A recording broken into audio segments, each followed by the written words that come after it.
Boa noite, meus caros irmãs e irmãs. É com muita alegria que agora iniciamos o nosso estudo bíblico nesse mês da Bíblia sobre a perseverança através da carta de São Paulo aos Filipenses.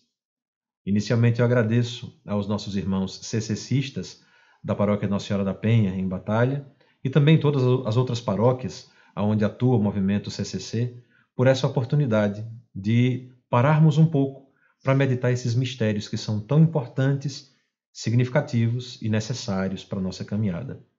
Falar em perseverança não é falar num tema meramente humano. É uma realidade, sim, que se coloca na vida humana, é especificamente humana, mas que nos chama a realidades divinas. E é por isso que é importante observarmos, na estrutura de uma vida tão rica como a de São Paulo, não só aquilo que ele ensina, mas também aquilo que ele viveu. O apóstolo Paulo, quando escreve aos Filipenses, escreve num momento muito complicado, difícil, delicado da sua vida. Ele está preso, encarcerado. E escreve com muita alegria a uma comunidade muito amada. Nós veremos alguns detalhes que vão nos ajudar a compreender melhor porque que o apóstolo escreve essa carta, qual o seu objetivo antes da escrita, durante a escrita e quais são os efeitos posteriores desse texto inspirado por Deus, tão rico e tão significativo para nós. Então, para não perder tempo, já que temos tanto a fazer, vamos começar com uma oração. Eu convido você a se colocar agora diante de Deus, não só porque vamos estudar a palavra de Deus, mas também porque esse momento pertence a Ele. Tudo o que Deus quer é que sejamos dele. E se formos dele, de fato, a nossa vida encontra um sentido, uma razão de ser, como a vida do apóstolo Paulo encontrou naquele caminho de Damasco. E para isso, nos colocando assim diante de Deus, entreguemos a Ele nosso coração, nossa intenção, nossa atenção, que agora se coloca a seu serviço, ao seu dispor.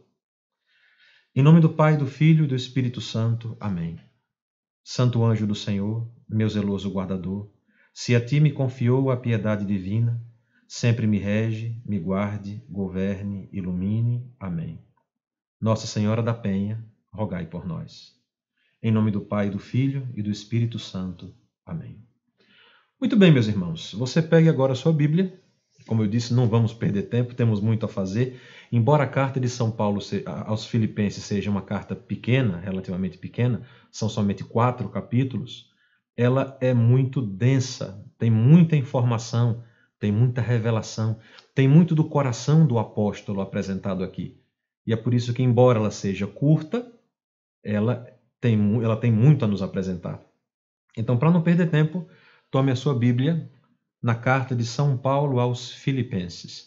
Eu vou usar uma tradução Ave Maria, porque até aqui a maioria das pessoas tem nas mãos uma tradução da Bíblia Ave Maria, mas você pode acompanhar com qualquer outra tradução. O texto vai ser sempre muito similar a partir do texto original, em grego, sempre se apresenta algo muito próximo àquilo que de fato está lá no grego, tá bem? E como o nosso curso aqui ele é mais de espiritualidade, Bíblia em relação à nossa espiritualidade, alguns termos muito técnicos, específicos, que algumas poucas traduções apresentam, não são tão importantes para nós agora, ok? Ora, você abre a sua carta aos Filipenses, aí na sua Bíblia, e você vai encontrar capítulo 1, versículo 1, uma saudação.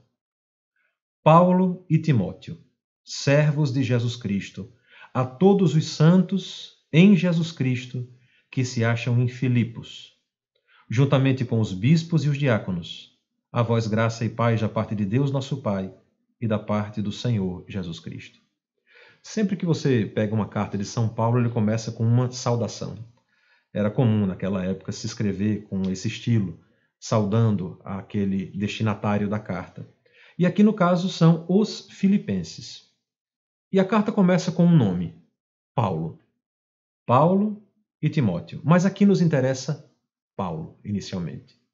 Quem é esse homem? Eu sei que todos nós já ouvimos falar em São Paulo.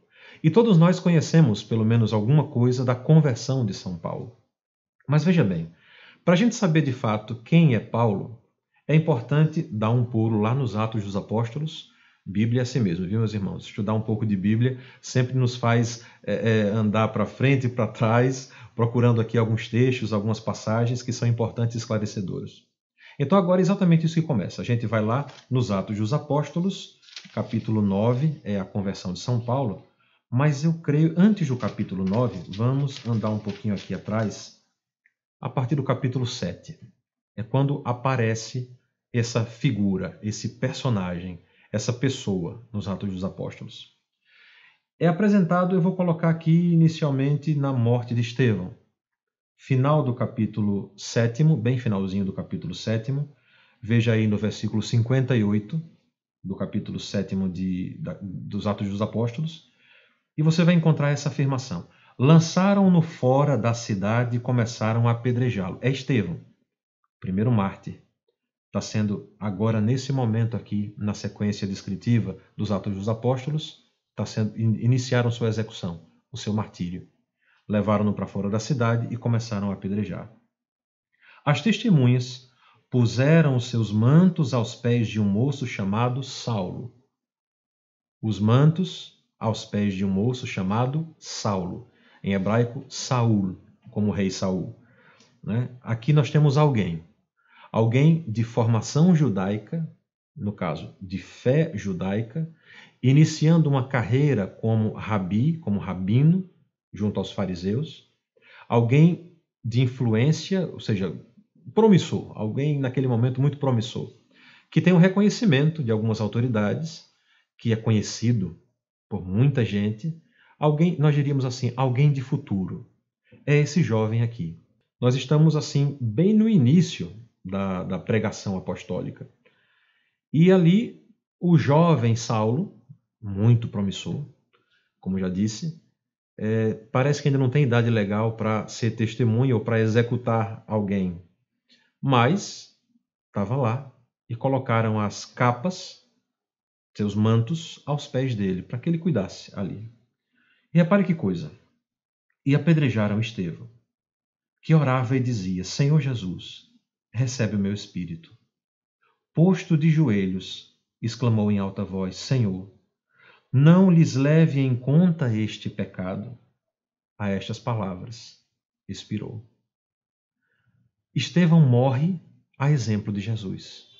Jesus morreu perdoando os seus algozes, perdoando aqueles que o matavam. Estevão faz a mesma coisa. Estevão, a exemplo de Jesus, morre, se unindo ao próprio Jesus. O que São Paulo vai dizer posteriormente: eu completo na minha carne o que faltou à paixão de Jesus. Meus irmãos, aqui nós encontramos Saulo testemunhando aquele episódio. E olha o que é dito aqui no primeiro versículo do capítulo 8 dos Atos dos Apóstolos. E Saulo havia aprovado a morte de Estevão. O que é que esse Saulo tem que o faz assim tão perseguidor da fé cristã? Que tipo de pensamento, que tipo de fé ele nutre? É importante que a gente saiba disso porque fica parecendo assim: houve uma conversão de São Paulo, então quer dizer que antes disso a vida dele devia ser assim, uma vida talvez perversa, devassa, uma vida como a gente está ouve ultimamente falar de conversões, pessoas que estavam completamente no mundo pagão, com a vida pagã, e depois por algum motivo se voltam à fé cristã e mudam de vida. Com Paulo não foi assim. Esse jovem Saulo era um judeu de verdade. Ele tinha fé de fato, ele acreditava no que as autoridades judaicas apresentavam, ele cria nas Escrituras. E por causa disso, ele começou a detestar esses cristãos. Eles ainda não são chamados de cristãos, são chamados de nazarenos. É uma forma pejorativa de dizer que eles vieram de um lugar sem importância. Esses nazarenos, seguidores de um tal Jesus de Nazaré, que foi crucificado como um criminoso. E agora seus discípulos estão dizendo que ele ressuscitou, que voltou à vida, e nessa ressurreição, esse tal Jesus de Nazaré se apresenta como um Deus. A gente não tem muita ideia de como isso soava de um modo escandaloso para um judeu daquela época. Você pega o Antigo Testamento e você vai vendo que toda vez que se fala em Deus, que se apresenta Deus, é o Altíssimo, é o Soberano. Deus é intocável. Deus não se mistura com a criação. Deus não toca esse mundo. Deus é o Altíssimo, acima de tudo. E de repente os cristãos, ou os nazarenos naquele momento, começam a dizer que esse homem Jesus, que morreu na cruz, ressuscitou e é Kyrios, e é Senhor, é Adonai, é Deus. Ora, qualquer judeu piedoso que não tenha tido experiências com Jesus teria dificuldade em aceitar algo assim. Não é uma coisa fácil. Para nós é fácil porque nós nascemos dentro de uma tradição de 2000 anos. Então, para nós é ligeiramente mais fácil. Mas não são todos, em nossa época, abertos a essa novidade. Muita gente aceita Jesus como um exemplo do passado, mas que ele é Deus, que seguir a vida de Jesus, aderir à vida dele, é adorar um Deus. Obedecer aquilo que Jesus diz é obedecer a um Deus. Estar diante dele é estar diante de um Deus. Para muita gente isso é uma grande dificuldade, ainda hoje. Então, naquele tempo, acontecia um problema muito parecido.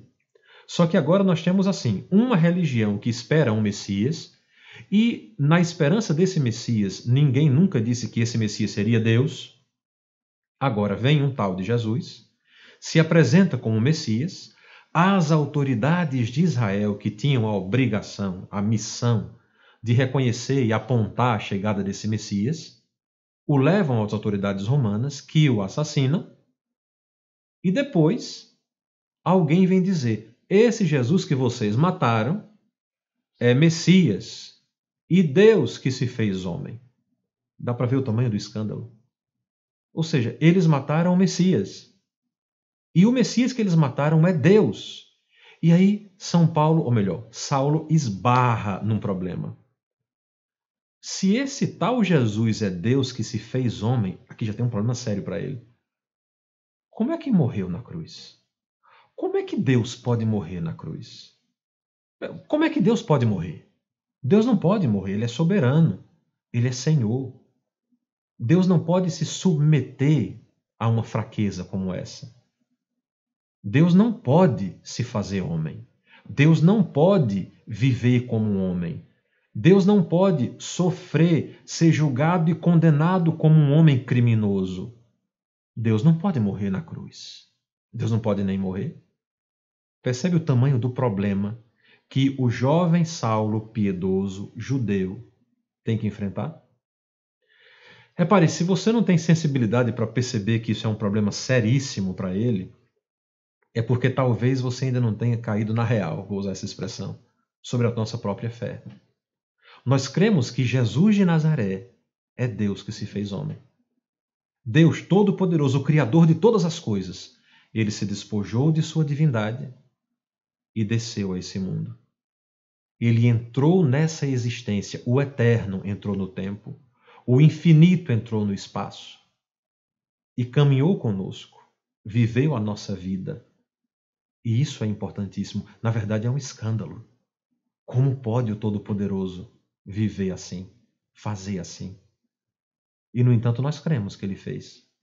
Você olha para o mais profundo dos oceanos, as maiores descobertas da humanidade na mais distante das galáxias, que nós temos notícia, que de alguma forma nós colocamos os olhos através de tantos instrumentos, de telescópios e satélites, etc. E nós vimos essas coisas tão longas, tão longe, tão distantes e tão poderosas. Olhamos para tudo isso e dizemos: olha, tem uma razão de ser. Tem um sentido toda essa existência. E qual é o sentido? Jesus de Nazaré, um menino que nasceu em Belém. É Deus que se fez homem. O apóstolo João vai escrever no prólogo do seu evangelho: todas as coisas foram feitas por ele, e sem ele nada foi feito de tudo que existe. Nada foi feito sem ele de tudo que existe. Dá para ver o tamanho disso? Ele é a razão da nossa vida. Ele é a razão da existência. Ele é a razão do universo inteiro, de tudo que existe, seja visível ou invisível. Quem é a razão? Aquele menino que nasceu em Belém há 2000 anos. Dá para perceber como é complicado isso. E nós depositamos a nossa confiança, a nossa esperança, o nosso futuro nas mãos dele. Nas mãos de um menino que cresceu numa região difícil, uma região surrada do ponto de vista econômico, do ponto de vista do desenvolvimento, numa época não muito favorável. Ele viveu ali, a gente deposita na mão dele tudo o que é a nossa vida. E a gente espera que das mãos dele nos venha a salvação que nos falta. Das mãos de quem? Daquele menino que cresceu, se fez homem, servo de Deus, sendo Deus, e que morreu na cruz, que teve as mãos transpassadas por nós. É nas mãos dele que nós colocamos a nossa vida. E esperamos a vida eterna, porque ele prometeu. Nós cremos em tudo o que ele disse, cegamente, firmemente em tudo o que ele disse, e seguimos seus passos por caminhos que nós não conhecemos. Mas quem quer conhecer o caminho se nós confiamos naquele que nos guia? Aí é que está. Por causa dele, talvez o mundo, talvez não, certeza, o mundo vai nos dizer, vocês são malucos. Talvez as pessoas mais próximas de nós digam, você é maluco, perdeu o juízo. Está perdendo a vida, sacrificando sua juventude, seu dia a dia, por conta de uma fé num Deus que a gente nem sabe se existe. E você ousa depositar nele a sua confiança, porque ele é a razão de ser de tudo que existe. Quem? O menininho que nasceu em Belém há 2000 anos. Percebe o tamanho do problema? Como é que nós cremos e até onde nos leva a nossa fé? Muito bem, pois Saulo se deparou com isso. Nos dias, ou melhor, nos anos seguintes a que aconteceu o evento da morte e ressurreição de Jesus. Ele está no começo, no florescer da fé cristã. Saulo está ali, percebendo essa caminhada e assustado diante disso. Por que assustado? Veja, porque Saulo diz, não é possível que seja verdade. Não era só Saulo que pensava assim, muita gente pensava assim. Não é possível que esse Jesus que morreu na cruz, que vimos sepultado e que disseram que ressuscitou dos mortos seja Deus. Não é possível. E já que não é possível, é mentira. E sendo mentira, agora vem esse bando de gente seguindo essa história, acreditando que esse defunto é o Messias. E está trazendo essa mentira para nossas sinagogas, para o coração das famílias que creem na esperança do Messias, da chegada do Messias verdadeiro. Então, isso é uma heresia. É uma mentira que está querendo se infiltrar na nossa vida de fé. E por isso ela tem que ser arrancada. Ela tem que ser extirpada do nosso meio. Por isso, Saulo vai se chateando cada vez mais. Chateando é uma palavra simples, tá bem? Ele vai se revoltando diante daquilo. Olha como é dito aqui no versículo 3 do capítulo 8 dos Atos dos Apóstolos. Saulo, porém, devastava a igreja. Entrando pelas casas, arrancava delas homens e mulheres e os entregava à prisão. Por que Paulo fazia isso? Ou melhor, Saulo fazia, não mudou de nome ainda. Por que o jovem Saulo fazia isso? Olha, o que é que ele vê antes? Ele vê o martírio de Estevão.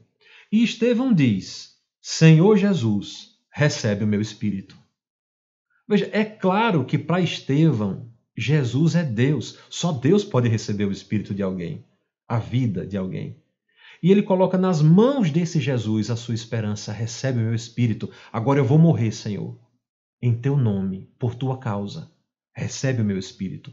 Ora, se um discípulo acredita a esse ponto, de na hora da sua morte, ao invés de rejeitar, de pedir perdão para não morrer, livrar a pele, se ao invés de fazer isso, ele olha para o nada, entre aspas, e ali ele consegue ver Jesus, e nessa visão de fé, ou seja, ele crê naquilo, ele é capaz de dizer, eu vou morrer, Senhor, em teu nome, por tua causa, recebe o meu espírito. Então, esse negócio é perigoso demais. Estão crendo a esse ponto, então, de fato, isso é perigoso demais. É aí que aquela aprovação se transforma em revolta, em perseguição. Alguns dizem assim, Saulo era fanático. Eu não usaria a palavra fanático. Ele era autêntico na sua fé. Ele tinha uma autenticidade, uma força própria de sua personalidade. E a personalidade de Saulo é, sem dúvida nenhuma, algo muito, diria, não quero dizer exagerado, mas é exagerado mesmo. Ele é bem superlativo, entende? Tudo para Paulo é na categoria dos íssimos. Então, se ele busca algo, é com muita força. Se ele gosta com muita ênfase, com muito sentimento, entende? É como se fosse um sentimento, algo muito passional, de fato, ele sente aquilo. Então, se é uma revolta, uma perseguição, é o contrário. Ele vai perseguir com toda a força, sem nem pensar duas vezes. Ele tem certeza, ele está convicto. Esses nazarenos têm que acabar. Eles têm que acabar. Não pode perseverar, não pode continuar. Então ele inicia uma perseguição e sai de casa em casa. Imagino que juntou sua tropinha e começou a sair de casa em casa, onde ouvia dizer que tinha seguidores desse tal Jesus de Nazaré, que morreu na cruz. Lembrem que para Saulo, Jesus é um defunto, não ressuscitou coisa nenhuma. Essa é uma história inventada pelos seus discípulos. Então ele vai lá e arranca e prende esse pessoal para que se acabe essa heresia, para que ela não vá à frente. E ele tem certeza que está certo. Certeza absoluta. Por quê? Lembrem, porque Deus não pode descer do céu. Porque Deus não pode se fazer homem, viver como um homem, ser julgado, condenado e morto como um homem. Muito menos numa cruz como um criminoso. Deus não pode fazer assim. E por isso ele passa a perseguir os cristãos. Do capítulo 8º, a gente dá um pulinho para o capítulo 9º. Por quê? O que acontece? Veja, acontece aqui já a conversão do ministro da rainha etíope, acontece algumas coisas interessantes aqui, mas a gente não vai tratar disso agora. O fato é que, enquanto aconteciam essas coisas, Saulo só respirava ameaças e morte contra os discípulos do Senhor. A fé cristã ia crescendo, não obstante o que Saulo fazia e outras pessoas também, de ir lá prender os cristãos, perseguir os cristãos. Ainda assim, a fé estava crescendo desenfreadamente e ele nutria cada vez raiva, ameaças e morte contra os discípulos do Senhor. Apresentou-se ao príncipe dos sacerdotes e pediu-lhe cartas para as sinagogas de Damasco, com o fim de levar presos a Jerusalém todos os homens e mulheres que achasse seguindo essa doutrina. O que é que Saulo vai fazer? Veja, não é iniciativa dos príncipes dos sacerdotes. Notem bem. É Saulo que vai até eles no templo, procura o sinédrio e pede cartas. A iniciativa é de Saulo. Ele está dizendo, olha, eu tenho coragem de ir onde for para acabar com esses cristãos, acabar com esses nazarenos. Eu tenho coragem. Então, se eu chegar em cidades importantes, vão perguntar o que é que eu estou fazendo ali, com que autoridade, mas se eu levar cartas de vocês, vão me deixar entrar. Eu vou conversar, vou explicar a eles a situação e eles vão com certeza aderir. E assim, aderindo a essa minha proposta, nós vamos acabando com os cristãos. Porque já que eles sumiram daqui, ou melhor, não são mais vistos aqui abertamente, eles saíram daqui, eles estão em outros lugares. E pelo que me consta, uma grande comunidade de nazarenos é em Damasco, na Síria. E vamos até lá. O chefe dos sacerdotes, então, dá as cartas e São Paulo vai. Ou melhor, Saulo vai. Ele vai com essa missão, ele vai moldado com essa iniciativa. Nós vamos prender esses homens e mulheres nazarenos e vamos trazer para cá, para que sirva de exemplo e o movimento comece a morrer gradativamente. Versículo 3. Durante a viagem, estando já perto de Damasco, subitamente o cercou uma luz resplandecente vinda do céu. Meus irmãos e irmãs, eu sei que nós já conhecemos o texto, mas faça um exercício nesse momento e imagine. Imagine Saulo com uma comitiva de poucas pessoas, não tinha muita gente. Lembre que ele queria convencer a comunidade de lá a ajudá-lo a prender os cristãos, né? Então ele vai ali caminhando com a sua comitiva e de repente no meio do caminho, o inesperado. Uma luz brilhou do céu. Veja, os judeus não viajavam à noite. Então São Paulo está viajando de dia. De dia tem sol, é claro. E uma luz brilhou do céu. Uma luz tão forte que ofuscou os olhos dele. Ele não enxergava mais. Uma luz muito mais clara, mais forte, mais brilhante do que o sol. E ela brilhou vinda do céu. Note que não é assim, a luz brilhou lá do céu. Ela veio do céu. Ela chegou até ele. E a gente vai ver daqui a pouco que os outros ouviram a voz de quem falava através da luz, mas não viram a luz. Só Saulo vê essa luz. A luz brilha. Caindo por terra, ouvi uma voz que lhe dizia: Saulo, Saulo, por que me persegues?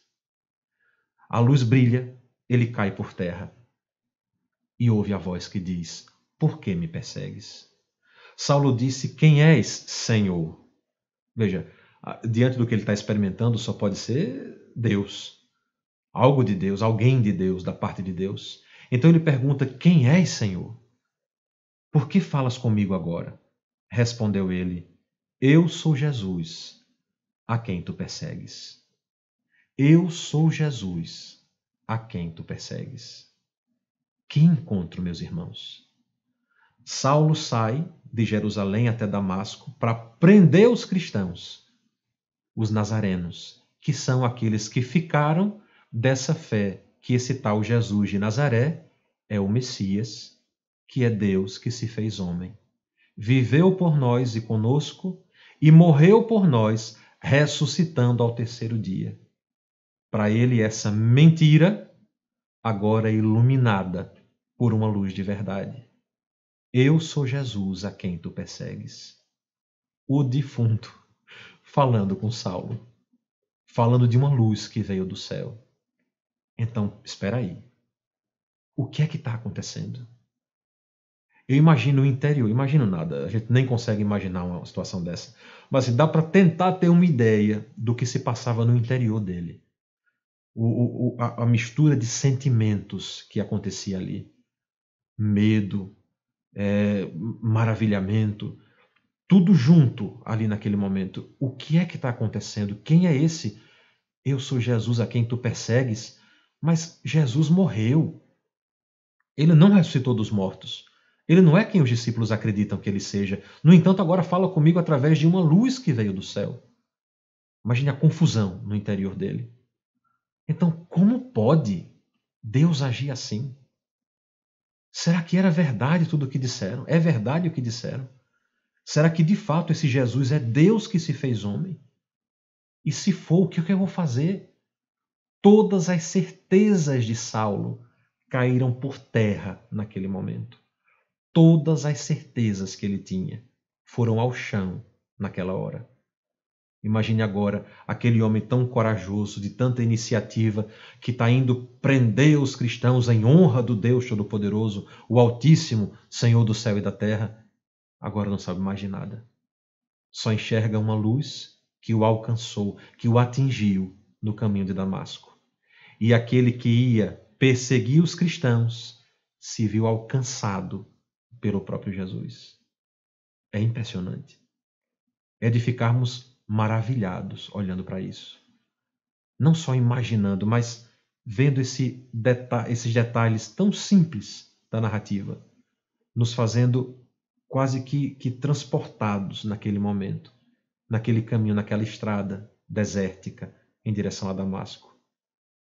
E ali vendo o que aconteceu, ou imaginando o que aconteceu, ou tentando imaginar o que aconteceu. É muito importante que tenhamos a coragem, a sensibilidade de fazer isso. Porque, vejam, é um encontro extraordinário. Se você me apresentar uma outra pessoa que teve uma conversão como essa, uma iniciativa dessa da parte de Deus, não tem. Saulo é como se fosse único. Jesus o escolheu e foi até ele.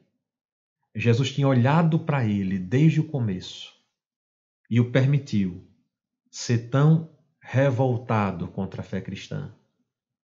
Colocou no coração dele esse amor maluco, desculpe dizer assim, por Deus, a ponto de ter uma certeza tão grande de que estava fazendo a vontade de Deus que agora vai prender os cristãos, os nazarenos. Jesus permite tudo e naquele momento específico que ele escolheu, ele se apresenta a Saulo. E que coisa bonita, Saulo não vê esse Jesus. Ele viu a luz.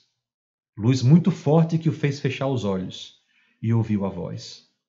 Saulo fala com Jesus de olhos fechados, porque ele não consegue olhar a luz. E os outros olhando para Saulo ali no chão, jogado, ouvem a voz desse que fala, eu sou Jesus, a quem tu persegues, mas não enxergam nada. E Saulo está enxergando essa luz. Note que o encontro de Jesus com Saulo no caminho de Damasco, embora tenha sido testemunhado por algumas pessoas, não foi um encontro de Jesus com essas pessoas, foi com Saulo. Jesus sabia quem iria encontrar e por que o levou até ali. E repare como continua aqui a narrativa. Duro te é recalcitrar contra o aguilhão. Esse é um acréscimo na tradução da Bíblia Ave Maria. Duro te é recalcitrar contra o aguilhão. O que é um aguilhão? Veja, quando você tem um carro de boi, por exemplo, você não tem aquela lança com a qual cutucam a orelha do boi. Então, cutuca a orelha do boi com aquela lança, com aquele aguilhão, e aquilo faz com que o boi tente fugir daquela lança e caminhe à frente. Quanto mais você quer que ele ande, mais você o incomoda com aquele aguilhão. E ele vai andando. Até que chega uma hora em que, por mais que ele andou, ele percebe ali que não está se livrando do aguilhão. Então ele recalcitra, ou seja, ele lança a cabeça para trás para tentar se livrar daquilo. Entende? Duro te é, diz Jesus, recalcitrar contra o aguilhão. Ou seja, não resista a mim. Está doendo a sua resistência. Isso quer dizer que no interior de Saulo, na hora que ele disse, eu sou Jesus a quem tu persegues, se travou uma luta. Uma luta racional, sentimental, seja como for, aonde Saulo queria vencer a Deus. Não pode ser Jesus. Pode ser qualquer um dizendo que é Jesus, mas não pode ser Jesus. E Jesus diz, está sendo duro para você tentar se livrar desse meu impulso que te leva à frente. Mas não adianta, Saulo. Foi para isso que eu te trouxe aqui. Então, trêmulo e atônito, disse ele, Senhor, que queres que eu faça? Respondeu-lhe o Senhor, levanta-te, entra na cidade, e aí te será dito o que deves fazer. Não é hora de ficar no chão. A gente agora, Saulo, está começando uma história. Então se levante desse chão, entre na cidade. Que cidade? Damasco. Cidade aonde ele levaria as cartas de apresentação até as sinagogas, dizendo, olha, eu tenho a autoridade dos príncipes e sacerdotes, eu tenho a autoridade da sinagoga, não só da sinagoga, mas do sinédrio, para estar aqui com vocês e para agir contra os cristãos. É nessa cidade que Jesus diz, agora entre na cidade. Nós estamos começando agora uma nova história, Saulo. Então se levante e entre na cidade.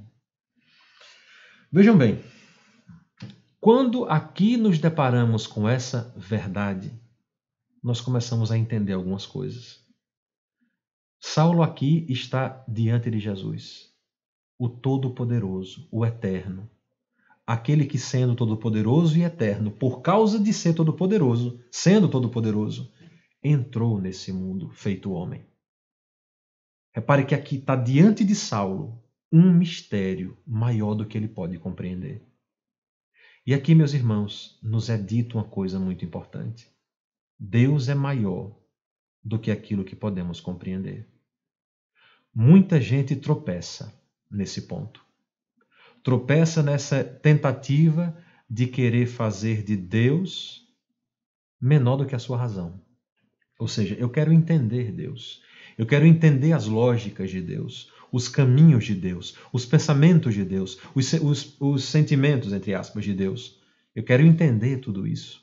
E quando aquilo que de Deus se apresenta não faz sentido, ou seja, não entrou na minha razão, na minha racionalidade, eu tenho dificuldades para compreender. Duro te é recalcitrar contra o aguilhão. É a mesma coisa que Jesus diz a Saulo. Não resista. Deus é supra-racional. Deus não cabe na nossa racionalidade.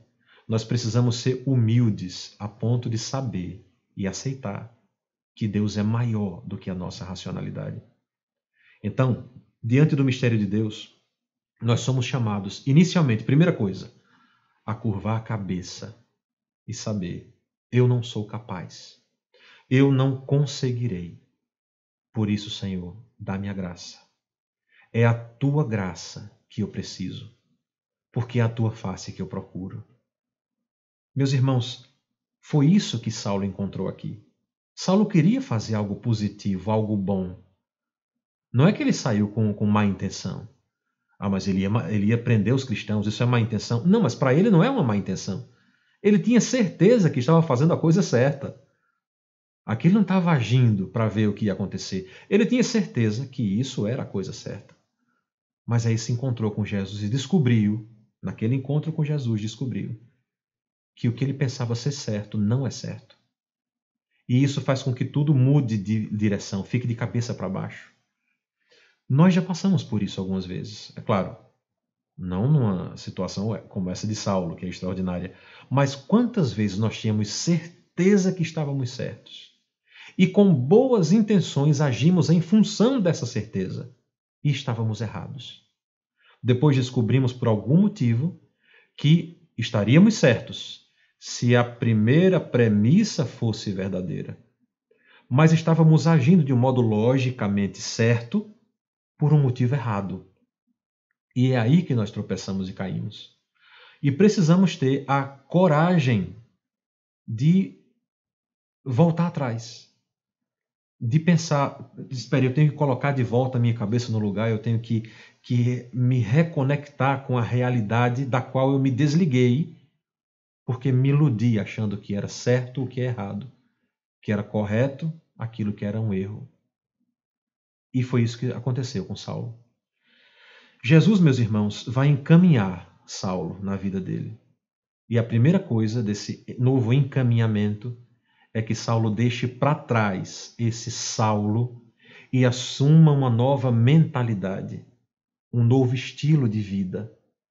Ele agora vai colocar a premissa certa nos locais certos.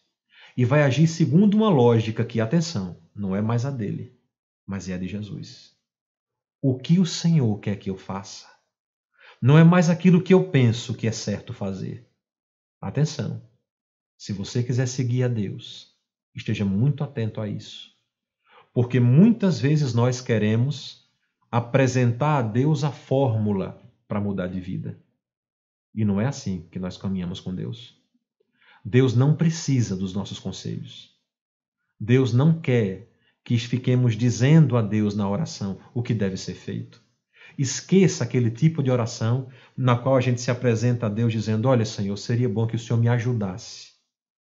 Faça assim, depois permita que aconteça assim, encaminhe aquilo outro para que seja assim, e no final eu faço tal coisa. Não, Deus não está pedindo conselho, uma receita para fazer o que tem que ser feito. Ele sabe o que deve ser feito. O que ele espera de nós é que tenhamos confiança nele. O que queres, Senhor, que eu faça? E Jesus diz: se levante, entre na cidade, que ali eu te direi o que deves fazer. Ele então se levanta. Repare como é dito no versículo 7, é interessante. Os homens que o acompanhavam enchiam-se de espanto, pois ouviam perfeitamente a voz, mas não viam ninguém. É mais ou menos assim o mistério que nos cabe participar. Veja, eles ouviam a voz, mas não viam ninguém. Paulo viu a luz, caiu, ouviu a voz que o instruiu e continuou sabendo, mesmo com os olhos fechados, que tem um clarão que me envolve. Tem uma luz, e essa luz diz que é Jesus, o Nazareno, aquele que morreu na cruz, aquele que nós condenamos. E se está acontecendo dessa forma, ele é Deus que se fez homem de fato. E o mais incrível é que Jesus disse a Saulo, eu sou Jesus a quem tu persegues. Mas Saulo não perseguia Jesus. Jesus para Saulo era um defunto, já disse. Ele perseguia os seguidores de Jesus. E Jesus diz, eu e eles somos um único corpo, uma única realidade, um único mistério. É daqui que São Paulo vai pegar aquilo que depois ele vai articular, tentando nos explicar, dizendo, ele é a cabeça da igreja, que é o seu corpo. Ele é um com a igreja. A igreja e Jesus não são coisas separadas. Atenção, um parêntese aqui importante. A igreja não é assim, Jesus veio, aconteceu tudo aquilo na vida dele, ele ressuscitou, e agora aí aqueles homens que ficaram olharam para ele e disseram, como é que a gente faz para seguir esse Jesus? Já sei, vamos fazer uma associação entre nós, que a gente vai chamar de assembleia, de igreja, e aí a gente segue Jesus. Se não der certo aqui, a gente vê outra forma de seguir Jesus. Não foi assim. Jesus criou a sua igreja, instituiu a sua igreja, formou a sua igreja e se entregou pela sua igreja. A igreja e Jesus são um só. Aí você diz, mas Jesus é perfeito, Jesus não erra, Jesus não falha. E na igreja encontramos tantas dificuldades, tantos erros, tantas falhas daqueles que formam a igreja. Sim, é verdade. Mas veja, no tempo de Jesus, ele e os discípulos também eram um só. Jesus disse aos discípulos, eu e o Pai somos um, e como somos um, é importante que vocês também sejam um conosco. Eu quero que vocês sejam um comigo, a exemplo da minha união com o Pai. E daquele grupo mais próximo, nós temos, por exemplo, Judas, vamos tirar o São do Judas, foi feio isso. Judas, que traz Jesus, tem Pedro, que nega Jesus, e tem todos os outros que abandonam Jesus por ocasião da sua prisão. E eles são um com Jesus. É Jesus que salva. Não é a associação entre eles que salva. É Jesus que salva aqueles que Jesus quis estar em comunhão. Percebe a questão? E assim também conosco hoje. Somos nós que somos salvos por Jesus. Mas para que essa salvação aconteça, é necessário ser um com Jesus. Estar unido com Jesus. E isso acontece se a nossa vida for entregue a Ele. Ele é a cabeça da igreja, que é o seu corpo. Repare, tudo isso atropelou Saulo, inundou a vida dele. Fez com que a cabeça dele fosse a mil diante dessas revelações de Jesus. Ou seja, ele experimenta um mistério. E através desse mistério ele vê, ele percebe, ele sabe que algo novo aconteceu. Grande, extraordinário é esse encontro de Jesus com Saulo. E dali, coisas muito importantes e novas vão surgir. Saulo levantou-se do chão, versículo 8.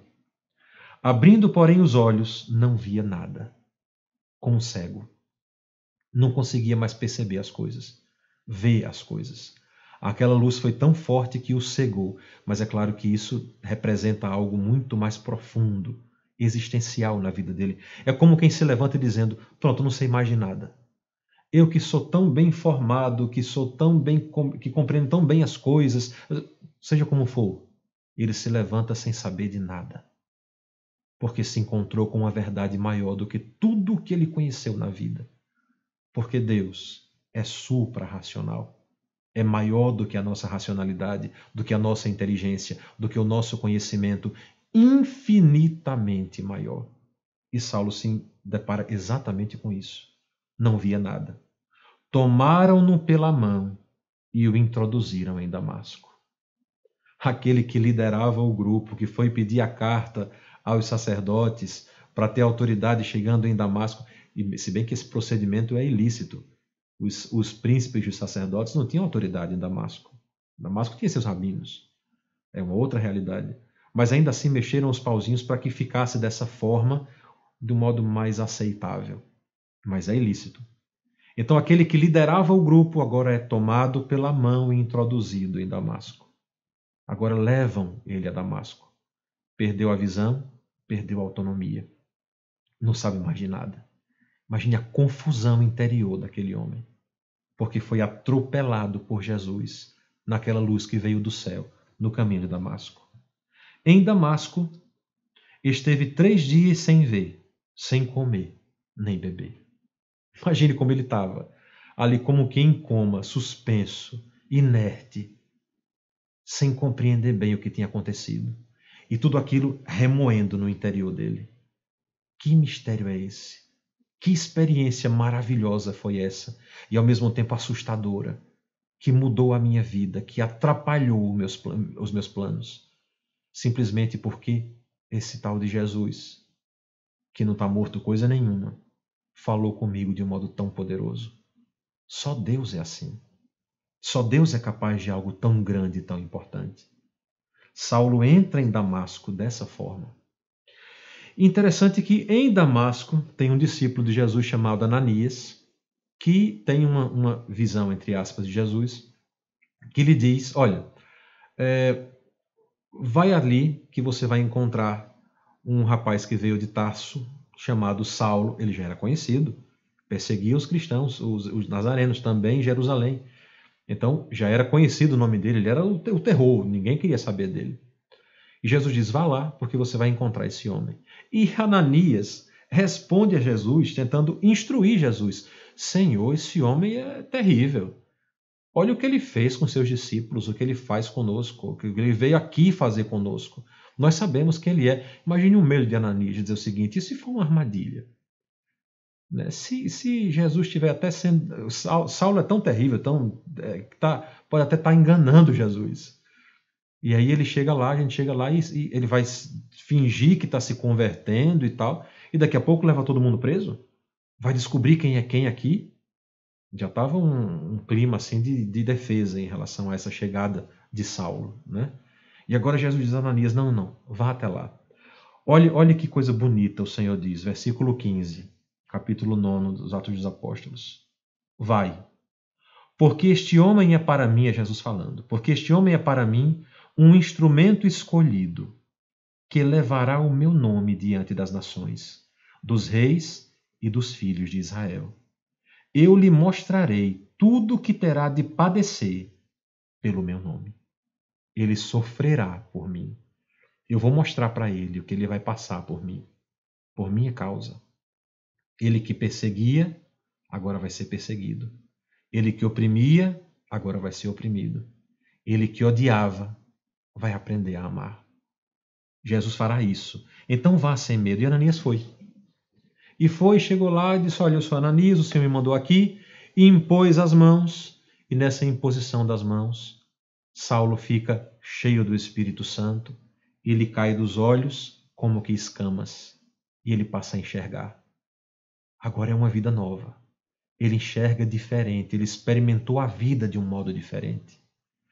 E talvez você diga, eu queria uma conversão dessa. Porque, meus irmãos, para nós esse negócio de conversão é tão complicado. A gente quer se converter, mas quer não querendo. A gente quer que as coisas sejam, a nossa vida seja de Deus, mas a gente não quer se esforçar muito para que isso aconteça. Era tão bom que Jesus viesse assim como fez com São Paulo, né? E brilhasse diante de nós, e nos apresentasse sua palavra, e nos fizesse passar por uma experiência como essa. Mas veja, só com Saulo foi assim. Por quê? Porque nosso Senhor tem uma forma de agir que é curiosa, mas profundamente eficaz. Ele escolhe alguns, e estes têm a missão de levar aquilo à frente. O que acontece agora com Saulo é o tema da nossa próxima aula, tá certo? Que eu já adianto para vocês. A questão é que Saulo viu o invisível. Ele viu o que antes não lhe era apresentado. E a forma de você ver algo novo não é somente experimentando algo extraordinário. Você pode ver algo novo a partir de formas ordinárias. Veja, Você já participou de algum momento, alguma aula talvez, aonde o seu professor lhe apresentou uma realidade que impactou você. Eu não sei como ele aprendeu aquilo. Ele pode ter ido lá olhar, ele testemunhou o que ele está dizendo. Ou ele pode ter lido no livro o relato de alguém que foi lá e viu, ou o relato de alguém que deduziu, e assim por diante. O fato é que quando esse tal conhecimento chegou à sua vida, aquilo impactou você, e você viu de uma forma diferente. Mas para que essa nova visão seja de fato autêntica, é importante que ela se refira a algo que aconteceu diferente dessa nossa nova experiência. Entende? Então, resumindo, Deus escolhe Saulo e entrega a ele, de um modo extraordinário, uma experiência misteriosíssima que o faz ver sem compreender. Mas ele experimentou, aquilo não pode ser mentira. Ele sabe que é verdade. Aquilo é maior do que ele e atropelou a vida dele, inundou a vida dele. E ele agora tem a missão de, entre aspas, se virar para nos convencer que o que ele viu é verdade. Essa é a forma ordinária da fé. Por que assim? Porque, veja bem, na hora que Jesus se apresenta a Saulo no caminho de Damasco, Saulo testemunhou, experimentou Jesus de um modo novo. E aquela forma de experimentar Jesus não englobava a fé. Preste atenção nisso. O que é a fé? É a nossa adesão consciente a uma realidade que nós não vemos. Então, eu tenho fé que você está me assistindo, mas aqui eu estou diante de uma câmera. Então, eu tenho fé humana de que você está aí me assistindo. Entende? Por isso eu falo para uma máquina imaginando que você está aí. Aí eu consigo fazer, a partir dessa imaginação, eu consigo realizar esse momento, por exemplo.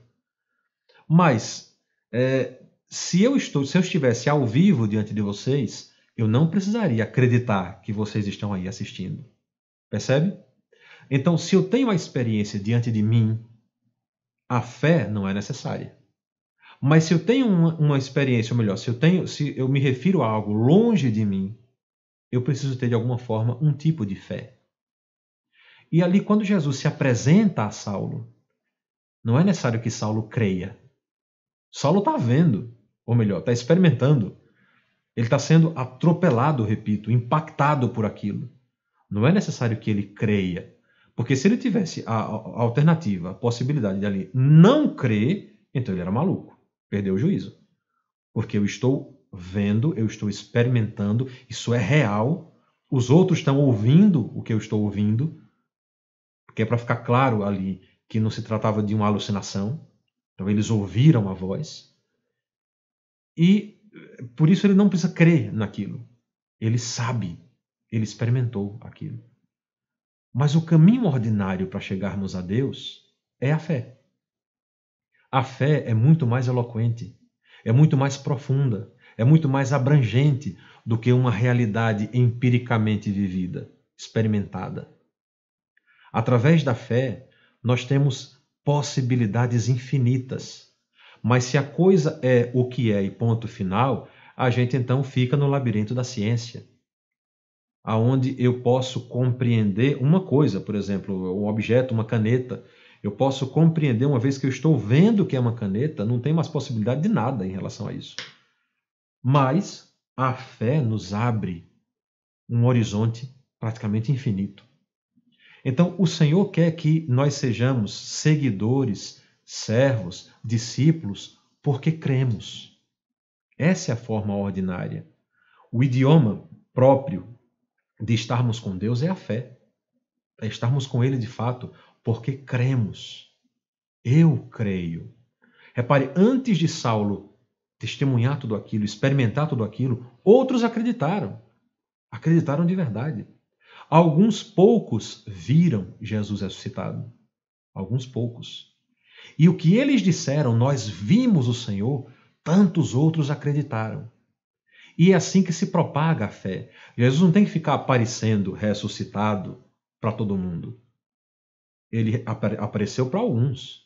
E esses alguns adquirem o poder, a autoridade da verdade de dizer: eu vi o Senhor.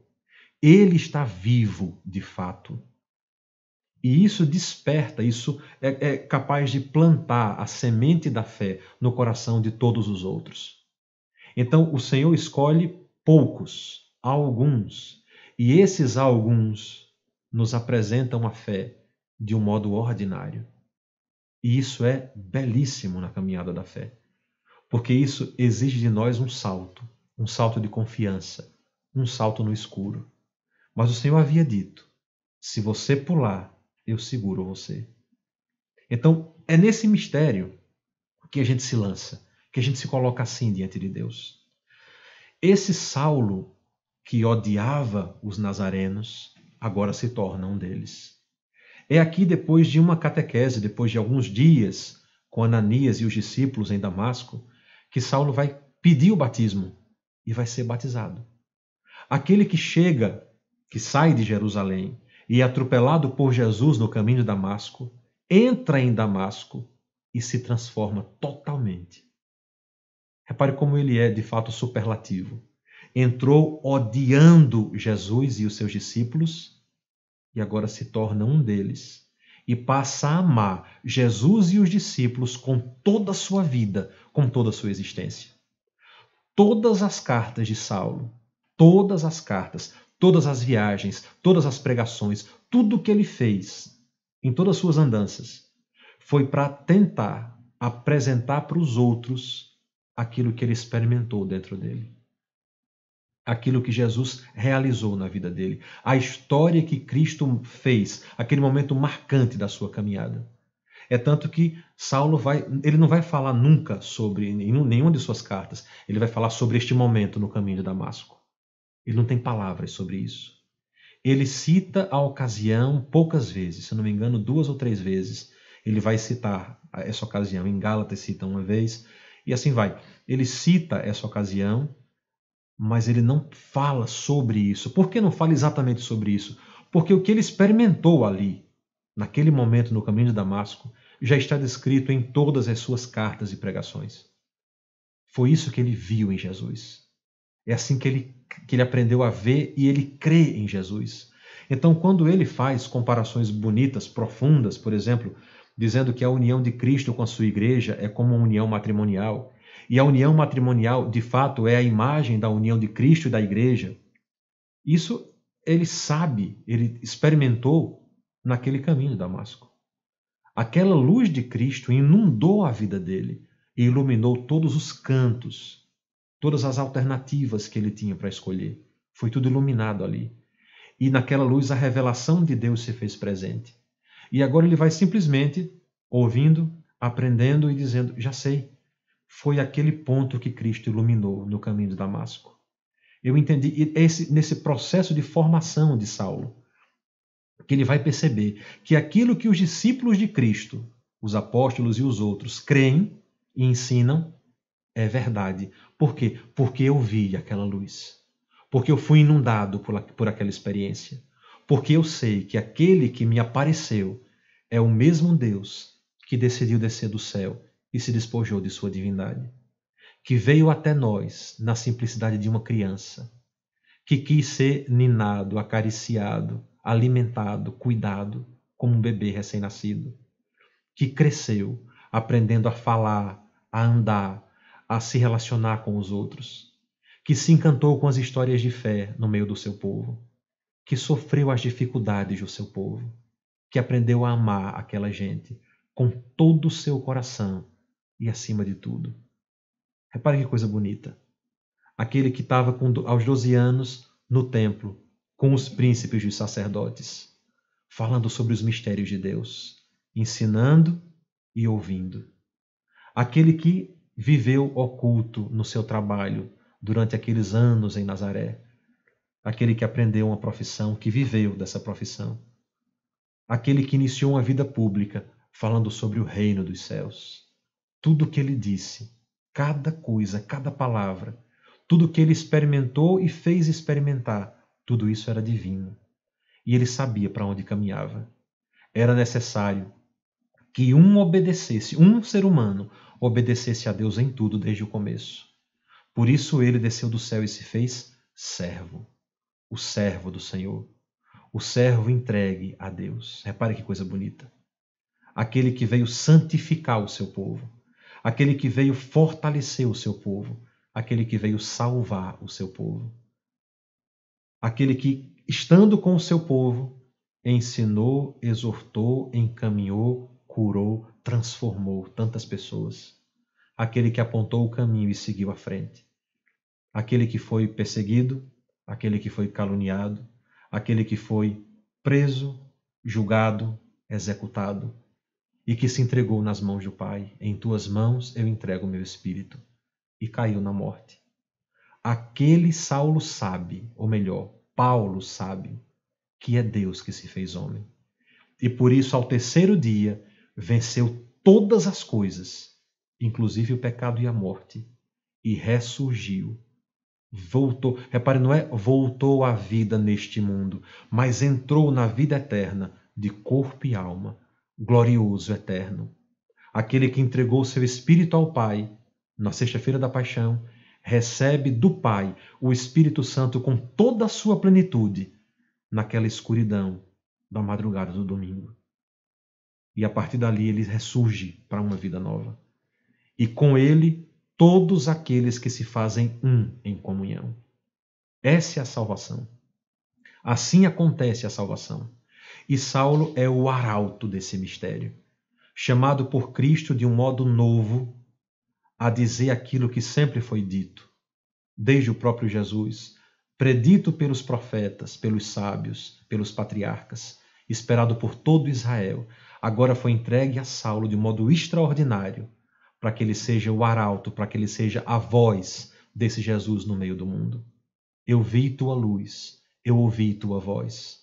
Agora tu iluminas o meu ministério, para que eu diga, para que eu fale em teu nome as palavras que são tuas. E assim uma nova vida começa a acontecer. Saulo tem uma vocação, tem uma transformação de vida, uma conversão extraordinária, para que ele tenha uma vida extraordinária. E de um modo extraordinário, pudesse falar de um modo tão simples, ensinando, exortando, encaminhando, transformando e convertendo tantos irmãos para chegarem até Jesus. O que a gente viu hoje dá para ter uma ideia de quem é que vai nos falar nesses dias através da carta aos Filipenses. Esse Saulo, meus irmãos, teve que aprender a perseverar, viu? Tudo bem que ele era um homem assim bem superlativo. Ele perseverava na sua conduta, perseverava na sua carreira, perseverava obstinado para conseguir aquilo que julgava certo. Mas quando viu que estava errado, não pensou duas vezes. Virou a casaca. Quando ele viu que estava errado, se agarrou com Jesus. O que queres que eu faça? E o Senhor disse, simples, comece se levantando desse chão, porque suas certezas levaram você a essa queda. Agora se levante dessa queda, porque eu te encontrei. E iluminado pela minha luz, deves entrar na cidade. E aí, eu te formarei. Eu farei de ti o que eu sonhei para ti desde sempre. Se quiseres. Ele se levantou e obedeceu, mesmo sem saber de nada. É a partir dessa vida extraordinária, dessa vocação extraordinária, que nós vamos aos poucos compreendendo qual é a nossa vocação. Aqui o Senhor nos chama o que Ele quer de cada um de nós. Enquanto isso, perseveremos na oração. Deixemos que o Senhor nos instrua, nos encaminhe e nos transforme. Não resista ao Senhor. Não resista ao impulso de Deus que lhe encaminha à frente. Pelo contrário, se tiver de cair diante dele, caia. E assim prostrado, olhe para ele e pergunte, o que queres que eu faça? E o que você ouvir em mistério, obedeça, porque aí está a sua salvação. Muito bem, meus irmãos, esse começo, essa introdução, nos apresentou quem é Saulo, rapidamente, tá bem? Quem é Saulo e para onde Deus vai nos encaminhar nesses próximos dias de estudo. Dessa segunda-feira, nós sabemos quem é o apóstolo que escreve tudo isso. Aquele chamado por Deus de modo extraordinário a ser um novo apóstolo, de um modo novo ser discípulo do Senhor e nos ensinar também a sermos discípulos do Senhor. Amanhã a gente vai se aprofundar um pouco naquilo que ele viu. E aí sim a gente vai começar de fato a ler a carta de São Paulo aos Filipenses. Embora tudo isso que a gente falou hoje tenha a ver com a primeira palavra do primeiro capítulo, do primeiro versículo da carta aos Filipenses. Foi dito Paulo. Então nós já estamos na carta aos Filipenses. Tá bem? E amanhã a gente vai ver o que Saulo viu e o motivo pelo qual escreve a carta, quem escreve a carta e o que é que Deus quer de cada um de nós com tudo isso.